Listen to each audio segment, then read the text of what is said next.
Your Excellency, Governor Shri Rameshwar Thakur, Honorable Chief Minister Dr. B.S. Yediyurappa, Shri Pallam Raju, Minister of State for Defence, Government of India, Admiral Suresh Mehta, Chief of Naval Staff, Chairman Chiefs of Staff Committee, Air Chief Marshal Major, Chief of Air Staff, Lieutenant General Lamba, distinguished ladies and gentlemen, friends.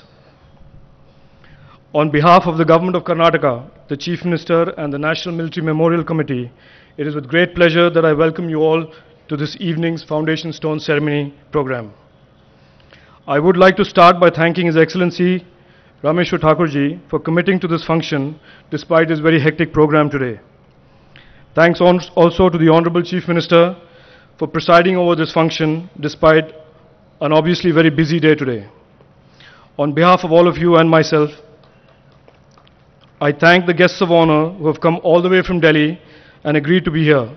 Lieutenant General Lamba, Air Chief Marshal Major, Admiral Mehta, and Shri Pallam Raju, thank you all for your presence, encouragement, and support to this function and endeavor. This endeavor by the Government of Karnataka to build a memorial to the soldiers from Karnataka who have served and protected our nation is a noble one. This is one way that the people of Karnataka are giving their thanks to the years of service and duty of the many officers and men from this state and to their families.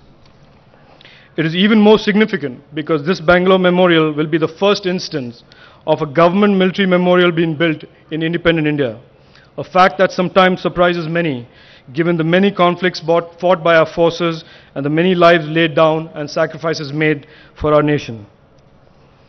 Armed Forces personnel from Karnataka have participated in all the conflicts and threats on post-independent India, including the Indo-Pak Wars, the Indo-China Wars, the 1984 IPKF operations in Sri Lanka, Kargil operations, the anti-terrorist operations, and most recently the 26/11 terrorist attacks on Mumbai.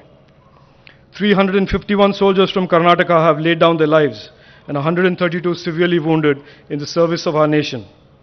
The state has produced many senior officers and soldiers who have been decorated with gallantry awards, including most recent sacrifices of Colonel Vasant, Colonel Georgian Thomas, and Major Unikrishnan, all posthumous recipients of the Ashok Chakra. That is why for all of us, today marks a very important milestone, which started with a simple request I made in October 2008 of my Chief Minister, as I had made to many previous Chief Ministers. Without pausing even 1 minute, he agreed to the Government of Karnataka's support and sponsorship for this project. His support has been key to taking this project from our dream to this very important milestone. All of us in this committee, sir, are deeply grateful for your support. We look forward to your continued support to build the memorial and have it ready by Republic Day 2010.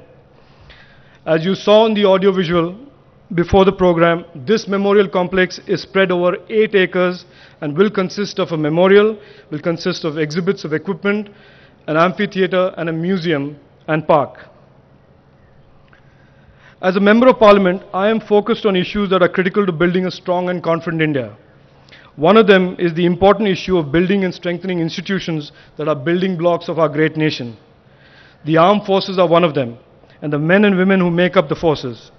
I strongly believe, and I've always believed, that the forces are the last of the few professional secular institutions that are still driven by a sense of nationalism and duty and live and die by the simple idea of nation first. Values that unfortunately have disappeared or are disappearing from almost all other areas of public service. So apart from the obvious reason of creating a memorial to honor sacrifices, this memorial will also serve another important purpose. The memorial will serve as a beacon of inspiration to the young and upcoming generation of India, a generation on whom we are bestowing so much hope for the future of our great country. To this young generation, this should become inspiration, not just about the brave people for whom this memorial is being built, but in a larger way, the ideals and values that the armed forces represent. Values of national service, commitment to the idea of a strong, progressive and united India, values of nation first, or as the armed forces say, Seva Parmo Dharma. There is yet another reason for such a memorial. It is to make all of us in civil society more familiar and connected to the armed forces.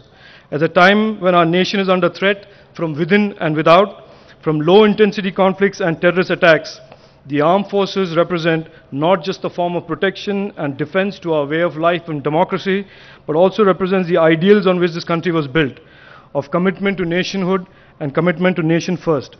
Even today, they are the only institution where the men and women go out to work saying Bharat Mata ki Jai and greet each other with a Jai Hind. I believe we don't value enough our living soldiers, serving or retired. You need to only look at the protesting ex-servicemen in Jantar Mantar, Delhi, and see how little the media and civil society has bothered to question why men of such great honor and record of service are being forced to return their medals. It's a sign that as a nation we are not caring enough or valuing their service enough. I consider it our duty to protect and nurture the forces and the personnel and their families. And I've worked to the best of my ability in the last few years of my public service. And I hope today many, many more in civil society and media will be motivated by this memorial to do so and do so in the future as well. Let me end by hoping that other states follow the lead of our Chief Minister and our state and build memorials to their soldiers and families as well.